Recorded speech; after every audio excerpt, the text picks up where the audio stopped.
All right. Hi, guys, and welcome back to another conversation lesson. Conversation, reading, vocabulary, pronunciation, all of the above. Well, let's jump right into it. I'm going to open our Ingu website where we get our articles from. And let's see, what shall we read today? What do you guys want to do? Let's just go with the first top one. South Korea ranks 36th for English, Japan 80th. Here we go. So as always, I'm going to start. Let me just make this bigger. I'm going to start by reading the vocabulary. I'd like you to hit pause after each word, read it out loud, make sure you get the pronunciation right. Also be sure to understand the definition of the word. If you don't, just type it in Google. You can just type here, we've got the word rank, and meaning, and we'll give you all the different definitions and meanings of the word. So let's start. First one, just close this here. Rank, to be or put someone or something on a list that shows how good, important, etc. they are. Harvard is ranked among the 10 best universities in the world. Next word, proficiency, skill or knowledge. As part of your visa application, you will need to take an English proficiency test. Next one, a placement test, a test taken before someone starts a course to determine what level they are. Students are divided into different classes based on the results of their placement tests. Next one, score, the number of points, goals, etc. achieved on a test, in a game, etc. Applicants need to have a TOEIC score of at least 800 in order to qualify for this position. Band, a range of numbers or values in a system used for measuring or grouping people or things. The study showed that people in the 20 to 30 age band spend the most time on social media. A moderate, average in size, quality, degree, etc. Health experts say that adults should get at least 150 minutes of moderate exercise every week. Okay, so let's go right into the article. Again, I'm going to read it. I'd like you to hit pause after each little paragraph and read it out loud. Again, you have to say it out loud. Be sure to get the pronunciation right, and then we'll come back and answer some questions and have a discussion. So South Korea ranks 36th for English, Japan 80th. South Korea has been ranked 36th out of 111 countries for English language proficiency, while Japan has been listed at number 80. The list was published by education company Education First. It based its rankings on the results of more than 2 million people taking its standard English test or one of its English placement tests in 2021. Countries as well as cities were given a proficiency score out of 800. They were also put into one of 5 proficiency bands, going from very low proficiency or a score of less than 450 to very high, which is 600 or more. With a score of 537, South Korea is in the moderate proficiency band, being listed just below Italy, Spain, France, and Ukraine. It also has the 5th highest score out of 24 Asian countries included in the report. Japan's national score is 475, putting it in the low proficiency band along with countries like Turkey, Sri Lanka, and Colombia. Seoul has the highest proficiency score of South Korea's cities with 580, while Tokyo is the number 1 city in Japan with 522. Singapore has the highest national score in Asia with 642, while it's in second place on the global list. The Netherlands is at the very top with the international rankings with 661. The lowest proficiency score is Laos, 364. The Democratic Republic of Congo is just a little higher than Laos with 367, while Yemen has the 3rd lowest score with 370. Okay, so here we also have the list. Oh, it's too big again. Make it a bit bigger there. top 10 global countries for English proficiency. So there's Netherlands, Singapore, Austria, Norway, Denmark, Belgium, Sweden, Finland, Portugal, Germany, and top 10 Asian countries. So Singapore, Philippines, Malaysia, Hong Kong, South Korea, India, Vietnam, China, Nepal, Bangladesh. Oh, Thailand. Thailand's not on here even. All right. But I must say, anyway, let's go to the conversation questions. Then we can talk about that. So, oh dear, we've got our 3 questions. Sometimes they give us these questions about the passage we just read, and if there's numbers included, I'm going to do very badly. But again, I'm going to read these. I'd like you to answer it. See if you remember the things we just read. Then I'll try and answer it. I have a feeling I'm not going to do that well with this. And then we'll go and have a look. So, number 1, how many proficiency bands were the countries divided into?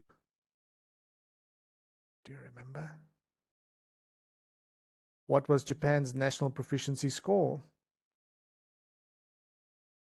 What country had the lowest English proficiency score? Do you guys remember the answers? So how many proficiency bands were there? I'm going to say 4. I'm going to say 4. I might be wrong. What was Japan's national proficiency score? 475. What country had the lowest proficiency? Laos. I think it was Laos. All right, well, let's see how we did. So, they were also put into one of 5 proficiency bands. Oh no, I already got one wrong. 5 proficiency bands.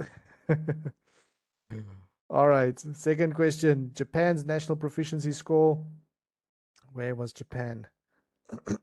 Excuse me. Japan's national score, 475. I don't even remember. Yeah, I was right, 475. And the lowest English proficiency, where was that again? Laos, 364. All right, I got 2 out of 3. How much did you get?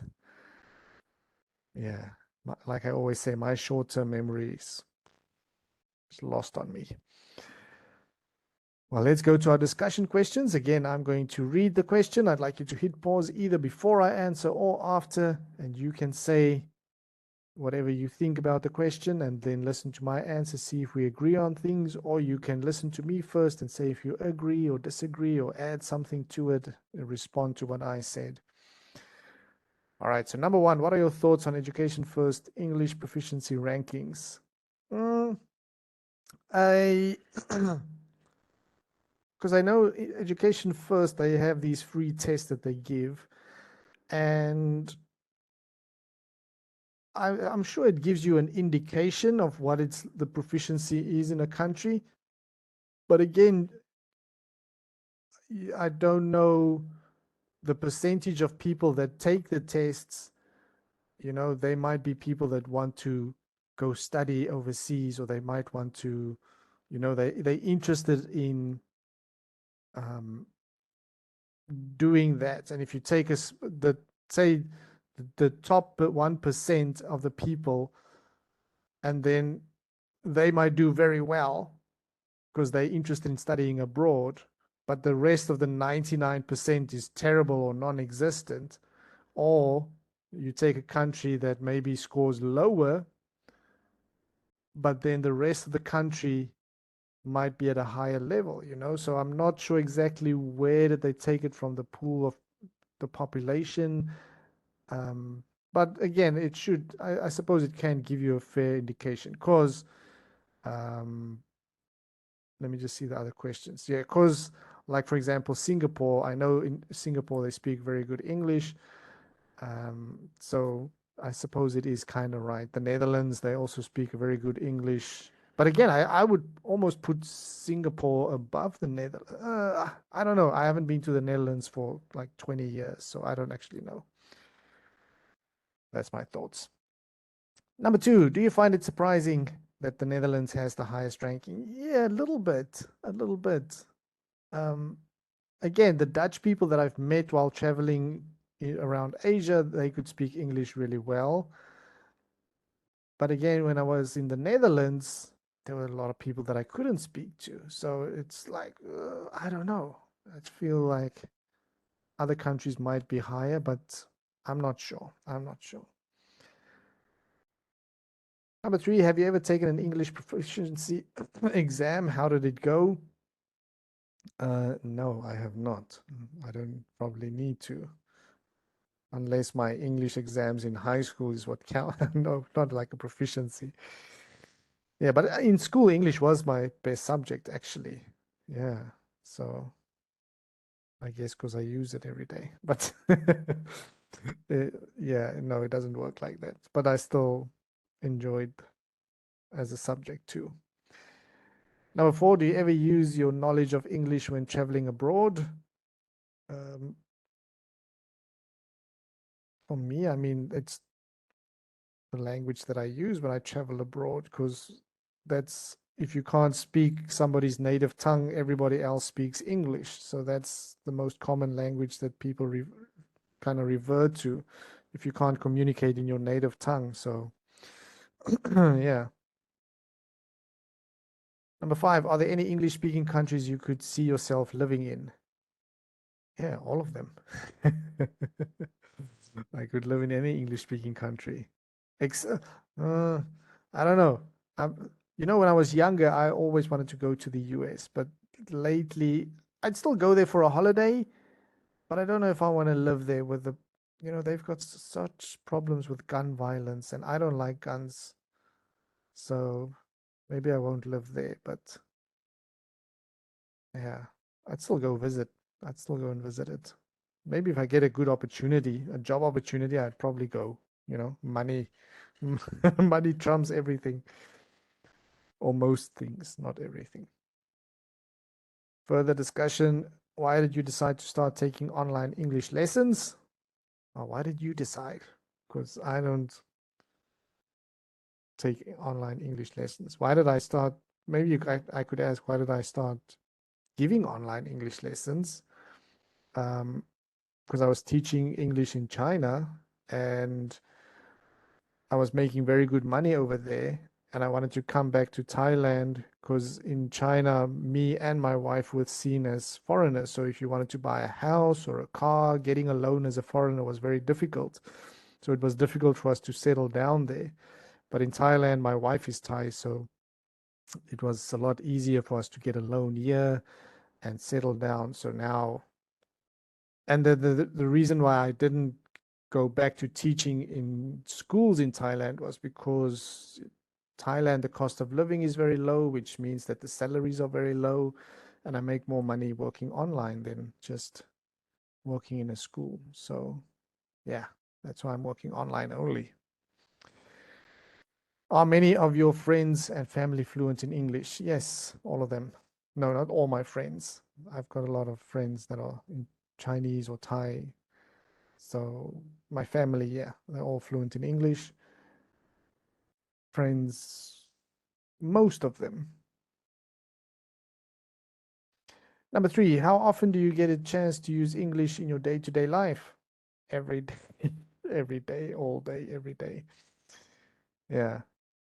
What about you? You're gonna have to answer that. Have you learned any languages besides English? How well can you speak them? Yes, I can also speak Afrikaans. In South Africa, in schools, Afrikaans and English is mandatory subjects. So I can speak English and Afrikaans fluently. Although my Afrikaans writing is not that good. Um, the Afrikaans spelling is is pretty good, but some small. I would say my Afrikaans writing is very good, but I still make a few little mistakes. Yeah, because I get confused. A lot of the words are kind of similar in English, so then you might have double vowels and I put one vowel. So, there's these little differences. So yeah. Number 5, what languages do you think are the most useful to know? I would say probably English is the most useful language. That's why everybody wants to learn it, because wherever you go in the world, like I said, people can speak their native language and then English. So if I can't speak Italian, then people will talk English. If I go to Italy, if I go to France and people can't speak French, they'll speak English. So that's just the way it is at the moment. Maybe in 50 years' time, it'll be Chinese. Yeah, I wouldn't be surprised, to be honest with you. I think another useful language might be Spanish. I think Spanish, there's a lot of countries where Spanish could be useful.